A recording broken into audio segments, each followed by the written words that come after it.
মানুষ মৃত্যুবরণ করার আগে যদি কেউ তার জীবিত পিতামাতার জন্য গরু জবাই করে যে আত্মীয় স্বজন সহ এলাকার গরিব লোক খাওয়ায়, এটা ইসলামে কতটুকু? মারা যাওয়ার আগে জানলো কি করে যে আমি মরে যাবো, তখন খাওয়াই দেবে মরি? জানলো বা কি করে, কোনো মানুষ কি করে জানবে যে এখন আমি মরে যাবো তো আমি খাওয়াই গ্রামের লোককে? যে কেমন প্রশ্ন করলেন।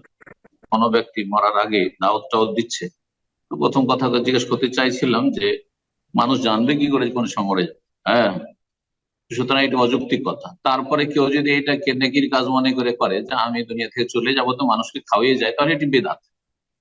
এমনটা কেউ যদি করে, সম্ভাবনা শরীরটা ভালো লাগছে না বা অসুস্থ, ডাক্তার বলেছে আর বেশি দিন বাঁচবেন না বা সিরিয়াস, সুতরাং খাওয়িয়ে দিই গ্রামবাসীকে, এটা বেদাত, জায়েজ নয়।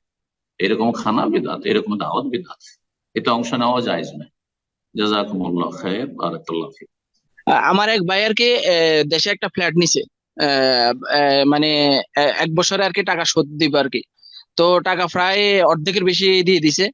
পরে ওনারা এখন দিতে চাইতেছে না, মালিক পক্ষ আর যে হাউজিং যে যারা আছে এরে দিতে চাইতেছে না, টাকা ফেরত দিতে চাইতেছে। হ্যাঁ। তখন আর কি আমার যে ভাই উনি আর কি ওনার এখনকার দামে ফ্ল্যাটটা আর কি মানে যে এখনকার যে দাম, টাকাটা তো 1 বছরের উপর খাটাইছে এরা। এখনকার দামে ফ্ল্যাট বেচলে যে যেটুক টাকা আসে ওই টাকা আর কি চাইতেছে ওনাদের কাছে। তো ওনারা ওটুক টাকা অত অত টাকা দেয় নাই, 2 লাখ টাকা বাড়তি দিছে আর কি। তো ওই 2 লাখ টাকা এটা কি ওনার হালাল হইবে কিনা, এটা আর কি ওই 2 লাখ টাকা যে বাড়তি দিছে আর কি। আল মুসলিমুন আলা শুরুতিহিম, মুসলিম নিজের শর্তের ওপর বহাল থাকবে। তো যে মুসলিমরা তার কাছে ফ্ল্যাট বিক্রি করেছে, হ্যাঁ, সেই ওয়াদার ওপর তাদের বহাল থাকা ফরজ। তারা এই ওয়াদা ভঙ্গ করলে সেটা মুনাফিকের লক্ষণ, হারাম কাবিরা গুনাহ করেছে তারা, তাদের তওবা করা উচিত।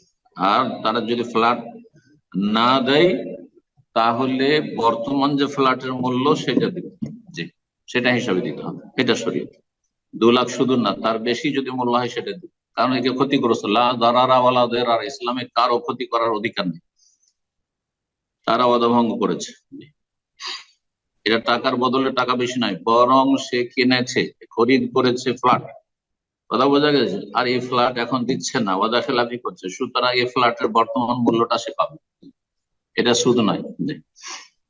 রব্বুল আলমীর কাছে দোয়া করি আল্লাহ আমাদের গুনাহ খাতা মাফ করুন, সঠিক কথা বলার তৌফিক দান করুন, এবং কোরআন সুন্নাহর নির্ভেজাল অনুসরণের সালাফে সালেহিনের, সাহাবায়ে কেরাম, তাবেঈন, তাবা তাবেঈন, ওই জামানায় যে ইসলাম ছিল সেই ইসলামের অনুসরণ সকল মুসলিমকে তৌফিক দান করে, এবং আল্লাহর সমস্ত রকমের গুমরাহি থেকে, বিভ্রান্তি থেকে আর জুলম অত্যাচার থেকে আল্লাহ যেন বাঁচিয়ে রাখেন। আল্লাহ রাব্বুল আলামিন বালা মুসিবত থেকে হেফাজত করেন।